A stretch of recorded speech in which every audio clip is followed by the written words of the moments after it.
One of the miscalculations in their flood the zone strategy is that when you flood the zone, you hit everybody. And as we saw last weekend, everybody is rising up against this flood the zone assault on our freedoms, on our democracy, on our very bodies and lives. Those words that I opened with, those are the words of the great Maurice Mitchell. He's the national director of the Working Families Party. He's one of the most important movement leaders in this country. I'm so honored to be joined by Maurice today.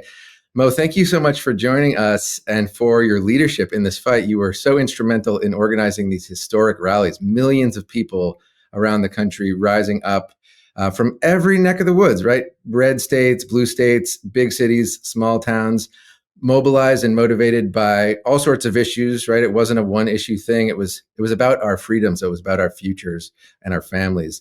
Thank you for joining us and for your leadership. Tell us about this weekend and what it means and where we go from here. Well, number one, it's really good to be here, and thank you for your platform. And it's been really encouraging to see so many people in the wake of November's election reach new forms of media to begin to figure out how we move forward. And you all are playing a critical role. So I would be remiss if I didn't share that. But to answer your question directly, we recognize that since November, there were more and more people who were finding our organizations. I was talking to folks in organizations like Indivisible and Move On and grassroots organizations on the state level. And we were noticing that all of these new people were coming out of the woodwork and getting involved. People who said this is the first time they've ever gotten involved. And we noticed as the Trump administration got afoot and as they began almost on the daily, began to attack the American people, new groups of people were emerging, from farmers who couldn't draw down federal funds to federal workers, to Head Start moms who were concerned about whether or not that program was going to be intact, including everybody that cares about Medicaid or Medicare, now including business leaders, big time capitalists who are concerned about the markets, right? I mean, it is the broadest, biggest united front against this chaos, and interested in reclaiming our democracy. And there's been a through line that we noticed where if you're a regular person, it's not too hard to put the pieces together to recognize, wow, this is rule by the very, very wealthy. This is ruled by the oligarchs. This is a federal government that is at war with its people. And so I think what we saw with more than 1,300 actions around the country, what we saw is, to me, the very beginning of what would become, I think, the largest and broadest social movement in our country's history, because the flood the zone tactics, because they're hurting and hitting everybody. Yes, they're hurting LGBTQ people. Yes, they're hurting activists and folks who protested against the war on Gaza. Yes, they're hurting, like I said before, anybody that's trying to receive federal aid, from people who are, receiving aid because they're plugged into the Inflation Reduction Act and all of those resources that are going into local communities, to people who are concerned about, now that the Department of Education is being cut through by DOGE, what's that going to mean for their student aid, to people who need crucial aid like WIC aid and SNAP aid, right? And so this is hitting everybody. And I think what we saw was everybody hit the streets this weekend. Yeah, and it followed, what was in comparison to the response to the first Trump administration, right, which saw massive, immediate galvanization, mostly in Washington D.C., elsewhere, but big visible things in national politics that didn't materialize at the beginning of this administration as perhaps the shock and awe, flood the zone strategy that you were describing uh, caught everybody on their heels. But then as this started to develop, right, as we saw the broad-based effects of this Project 2025 agenda start to play out across the country in all of these different communities in all of these different ways, now we're seeing this kind of much more broad-based, localized, decentralized organizing effort that to me seems a lot more durable than a flash in the pan protest on the mall, as important as those were. But this seems like the beginning of a really durable resistance that we're going to need to stand up to this MAGA regime, because as you, I think, have been so helpful in pointing out, not just since November, before that, the institutions, the norms, the rule of law is not something we can count on, right? No, That's a fiction, and so no, the only thing that's left is us. that's right. And you know, something that I've been telling people is that the old world is done, right? The old order is done. Um, you know, if every day we'll see different indications of it. The fact that Canada Canada has announced that we can no longer rely on the United States as an ally. And we're basically, for all intents and purposes, cutting ties with the United States and figuring out our own path. The fact that the United States has basically decided to disenroll itself from the world economic system. For whatever you think about the world economic system, the whatever the system was on November of 2024, it will no longer be the same going forward. These ideas that I think so many pearl clutching liberals, bless their hearts, hold on to, these ideas of legality, constitutionality, norms, decorum, they're out the window, right? And that's actually what happens when authoritarians and fascists take over, right? They throw those things out the window. And the sooner we come to grips with that, the sooner we could build a durable opposition movement in order to take back our country, take back our democracy. And I use the term opposition movement versus resistance because opposition movements are built to be durable and are built ultimately to win and take power over. And I feel like that's what's beginning to happen. We're seeing on the hyper local level leadership. We're seeing very diverse groups. We're seeing new groups pop up, the 50-51 movement, for example, the Federal Unionist Network, all of these folks who had federal jobs or have jobs that are potentially at risk of being eliminated by DOGE. They're organizing in new ways and decentralized ways that are really exciting. And then you're also seeing traditional organizations like labor unions on the local level, on the national level. Groups like I said before, like Move On and Indivisible, show up and join forces. So this is kind of like this is a cause to create the biggest united front possible. And if you're a student of history and you learn from moments where authoritarian and fascist and right-wing movements have been defeated, it's been because broad united fronts that include people of all different walks of life, people across different ideological perspectives, people who are coming from really diverse perspectives, are joining forces under one umbrella in order to defeat that authoritarian movement. And we're beginning to see that. Yeah, and really interestingly, I'm following the law and the Supreme Court and all that stuff, and in this world, like it seems almost like the people that are seeing it most clearly, the fact that we are in this brand new paradigm, are sort of the people that left that world. They may have been part of it, part of the Federalist Society, and then they saw what it had become and they're rejecting it, and they are actually, I think, speaking with clearer language and with a better sightline to where this is all heading than those liberals that you described, who are still holding on to these notions of the rule of law and hoping that these guardrails will hold despite all available evidence.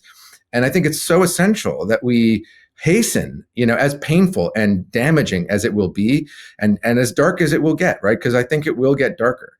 That we hasten this public understanding of this transformational moment, because what the opportunity it provides is to build something better than we had before. Absolutely. I'm so happy you said that.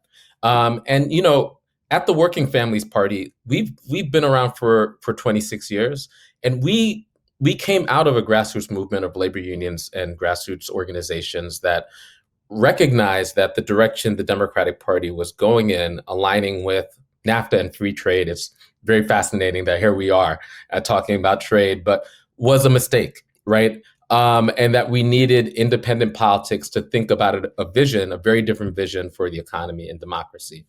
And with Trump and MAGA and Doge and Musk blowing up these institutions, it does present an opportunity for us as everyday people to imagine what an America, an American democracy, an American economy, an American legal system, an American set of federal and state government would look like in the image of everyday people, right? And not in the image of the oligarchy.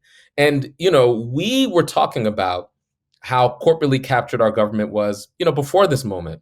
But now this is a masked off moment where it couldn't be clearer. And I do think that that presents an opportunity for people like your listeners and other folks to recognize, well, if this system has been captured by people like Elon Musk, and that means that all of the, um, all of the sort of pretensions that we had that the system could kind of work are by the wayside.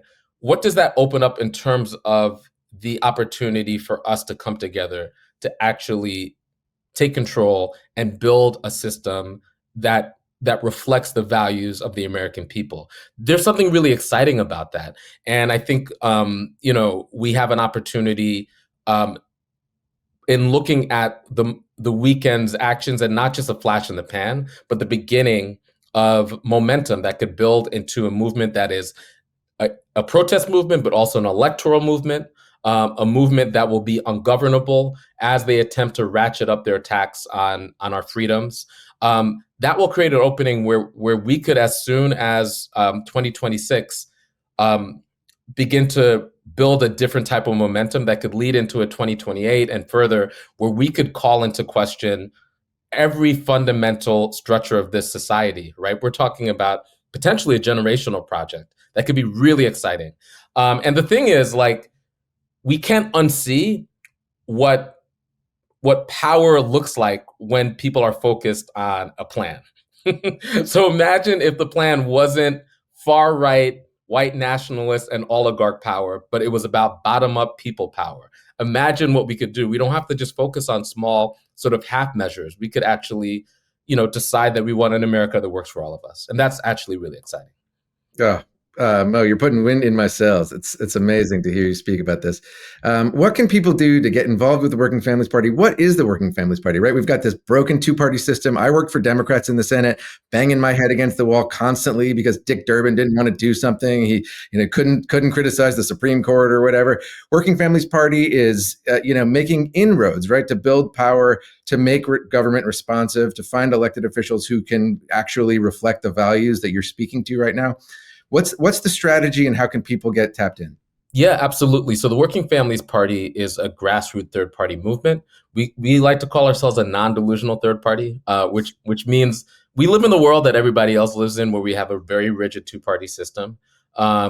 We actually believe that there's four things, four sort of big pieces, structural pieces that create the outcomes that we live in. Number one is the rigid two-party system and the first past the post electoral system.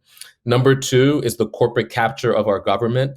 Number three has been the, year after year degradation of working class people from the pro-democracy big tent.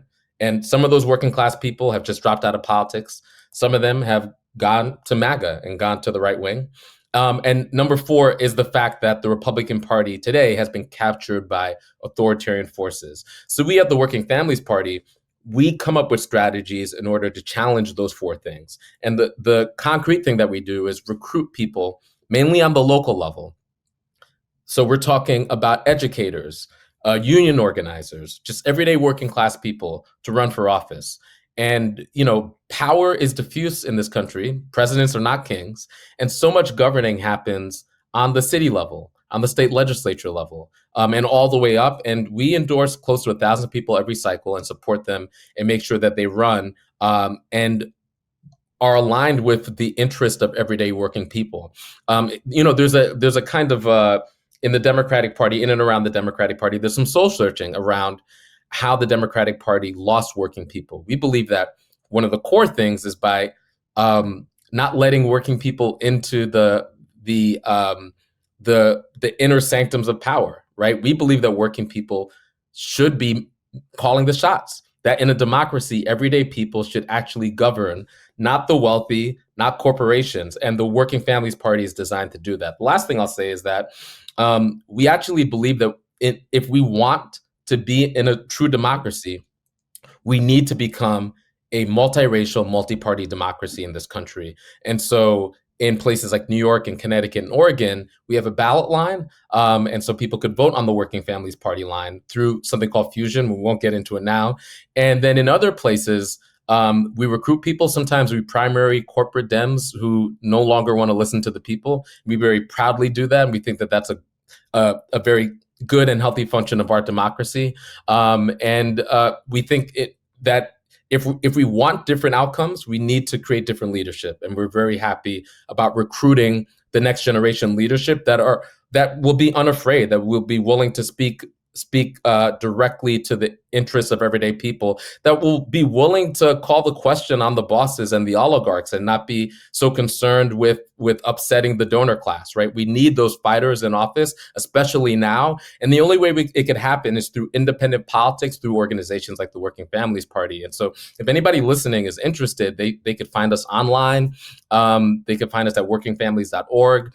They could find us on all social media at Working Families, and they also could find me on all social media platforms at Maurice WFP. And yeah, we invite anybody that's interested to learn more and to get involved. And we have ways for people to get involved if they only have a few minutes, and ways for people to get involved if they want to commit their lives and run for local office. Incredible. Maurice Mitchell, thank you so much for joining us here on Midas Touch Legal AF. Don't forget to hit that like and subscribe button. I hope you left this conversation as inspired as I did. Until next time, stay mad, stay motivated, stay mighty. Signing off. In collaboration with the Midas Touch Network, we just launched the Legal AF YouTube channel. Help us build this pro-democracy channel where I'll be curating the top stories at the intersection of law and politics. Go to YouTube now and free subscribe at Legal AF MTN. That's at Legal AF MTN.